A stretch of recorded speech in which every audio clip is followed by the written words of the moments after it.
सकाळी स्वयंपाकाच्या तयारीला सुरुवात केली की सगळ्यात मोठा प्रश्न असतो तो म्हणजे आज भाजीला काय बनवायचं.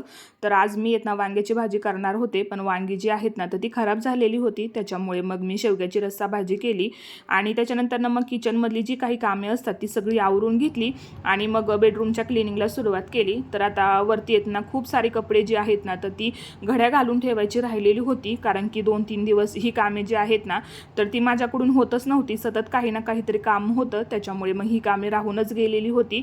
म्हणून मग आधी कपडे जे आहे ती कपाटात ठेवून दिली. त्याच्यानंतर मग घरं वगैरे सुद्धा झाडून घेतली आणि मग म्हटलं की चला आता फर्निचर जे आहे तर ते सुद्धा क्लीन करून घेऊयात.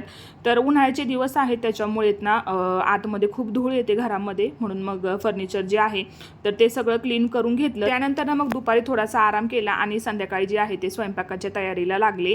आता जेवण वगैरे आमची आवरलेलीच होती. आता उन्हाळ्याचे दिवस आहेत त्यामुळे गरम खूप होते, म्हणून मग बाहेर थोडंसं फिरायला आलो.